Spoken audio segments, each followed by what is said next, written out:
चलिए 10 क्लास 10 का ज्यामिति का पहला चैप्टर है समरूप। पहला चैप्टर में ही समरूप बता रहा है, समरूप है ना। सबसे पहले बता देते हैं समरूप का चिन्ह जो होता है,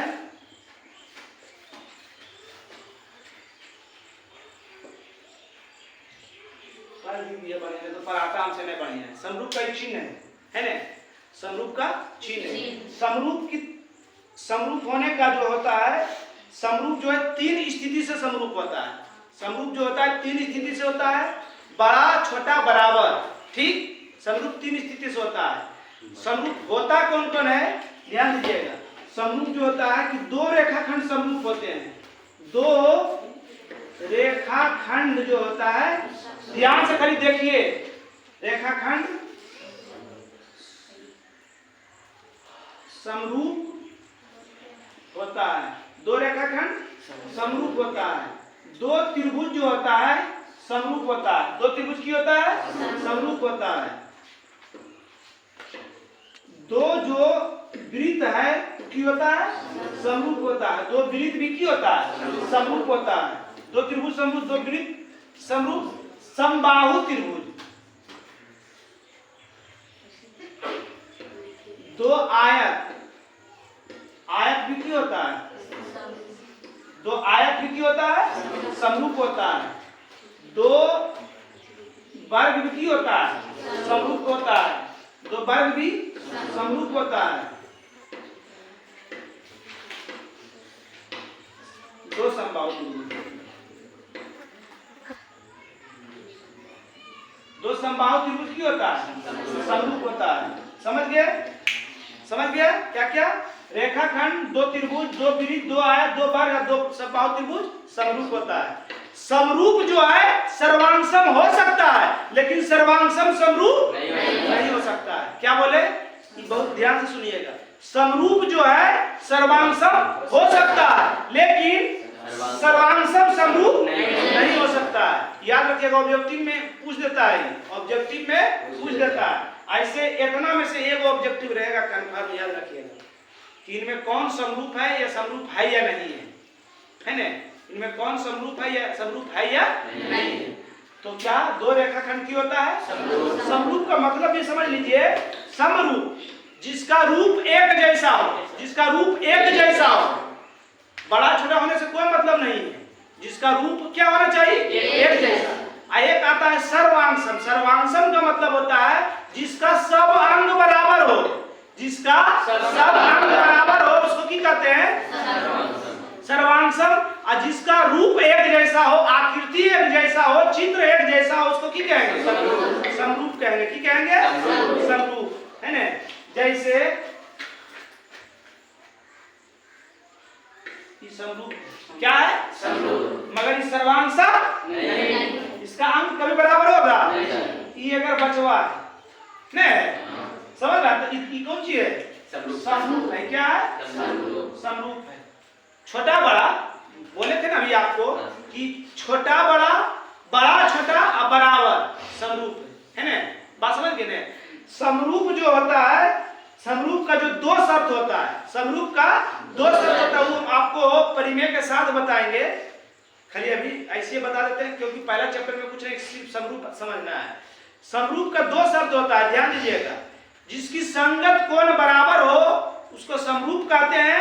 जिसकी संगत भुजा समानुपाती हो समरूप होता है। समरूप के कोई शर्त है, 2 शर्त। समरूप त्रिभुज की अगर 2 त्रिभुज समरूप है तो क्या क्या हो सकता है, संगत कोण बराबर, संगत भुजा समानुपाती। क्या बोले हम, संगत कोण बराबर, संगत भुजा। संगत कोण समझो ने, संगत के मतलब दोस्त, संगत के मतलब अगर हमार दोस्तवा खैका हाथ उठेल के तो हमने भी क्यों उठेबे, हमार दोस्तवा कर ले जिंदाबाद, हम की कहबे, मुर्दाबाद। अगर मुर्दाबाद करे तो संगत हुआ, वो असंगत हो गया, वो दोस्त नहीं, विरोध हो गया। संगत के मतलब दोस्त, संगत के मतलब समझ गया। तो अगर ई त्रिभुजवा हम ऊपर वाला कोण ले लिए तो एकरो कने लेबे, एकरे कोई संगत को है ने। आ संगत भुजा के मतलब ई त्रिभुजवा हम निचला भुजा ले लिए तो एकरो कने लेबे, एकरे संगत भुजा को, संगत भुजा। तो संगत कोण बराबर और संगत भुजा समानुपाती, मतलब बटाओ बराबर, बटाओ किताब निकालते हैं।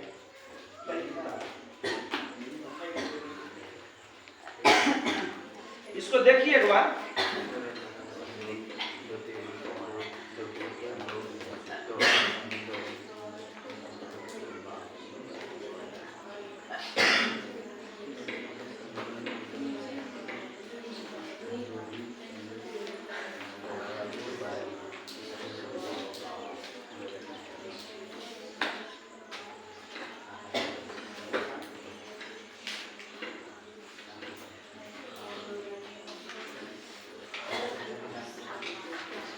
हो गया, देख लिए, पढ़ते हैं, जवाब दे जाइएगा। प्रश्न हमारा 6.1 कोष्ठों में दिए गए शब्दों में से सही शब्दों का प्रयोग करते हुए रिक्त स्थान को पूर्ति करें। नंबर 1 सभी विदित। अभी बोले थे ना विदित क्या होता है? सर्वांगसम है। ऑप्शन में सर्वांगसम, एक के नंबर में सर्वांगसम रहेगा, तो इन्हें समझना कि सर्वांगसम समरूप लोग एक सर्वांगसम बदल की समरूप बदल है ना। तो दो विरुद्ध क्या होता है? समरूप होते हैं। दो विरुद्ध क्या होता है? समरूप होते हैं। नंबर 2 दो सभी वर्ग क्या होता है? समरूप। सभी त्रिभुज समरूप होते हैं। सभी खाली स्थान त्रिभुज समरूप होते हैं। कौन त्रिभुज समरूप होता है? कौन त्रिभुज? समबाहु त्रिभुज। तो यहाँ फसावेल कर दिया है कि सभी खाली स्थान त्रिभुज समरूप होते हैं। सभी त्रिभुज समरूप होते हैं। कौन सभी त्रिभुज समरूप होते हैं? समबाहु त्रिभुज समरूप होते हैं। हो गया। अगला कह रहा था 4 में कह रहा 4 में क्या कह रहा? भुजाओं के समान संख्या वाले दो बहुभुज समरूप होते हैं। दो बहुभुज समरूप है तो दो आकृति समरूप है, तो कौन शब्द बताएं? दो शब्द। कौन सी? संगत कोण समान, संगत भुजा। देखो तो ये बोले ना नीचे। हाँ देख।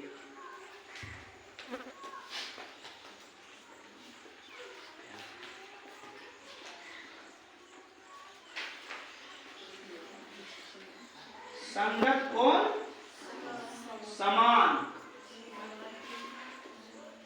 संगत भुजा समानुपाती। इसका एक वीडियो बता दिए, बोले थे ना कि चैप्टर स्टार्ट करने से पहले जरूर देख लीजिएगा, बहुत फायदा होगा। क्या होगा? बहुत फायदा होगा। चलिए देखिए, तो क्या कर रहा है? बहुभुज के समान भुजा समान संख्या वाले दो बहुभुज समरूप होते हैं। दो बहुभुज क्या है? समरूप है। जैसी दो बहुभुज समरूप है तो नंबर 1 उनकी संगत कोण, संगत कोण एक में समान भरा जाएगा तथा संगत भुजा समानुपाती होते हैं। संगत भुजा समानुपाती होते हैं। नंबर 2 निम्नलिखित युग्मों के दो भिन्न भिन्न उदाहरण दीजिए। समरूप आकृति के उदाहरण देना है। समरूप आकृति के 2 उदाहरण बताए हैं। तो उदाहरण है ना, समरूप आकृति के 2 उदाहरण। और नंबर 2 ऐसी आकृतियां जो समरूप नहीं है। ऐसी आकृतियां जो समरूप नहीं है। तो कौन आकृति जो समरूप नहीं होगा? समरूप होगा? ये दोनों का रूप एक है? एक है। ये समरूप नहीं है। नंबर कोई दिक्कत? नंबर 3 बताए कि निम्नलिखित चतुर्भुज समरूप है या नहीं। दोनों समरूप है या नहीं है। तो देखिए, इसमें 90 डिग्री दे दिया, इसमें 90 डिग्री 90 है? 90 है? नहीं है ना? क्योंकि समरूप रहेगा तो उनका संगत कोण क्यों होना चाहिए? समान होना चाहिए। संगत भुजा क्यों होना चाहिए? समानुपाती होना चाहिए। तो समरूप है? नहीं है। देखिए उत्तर में इसका क्या है? 3 के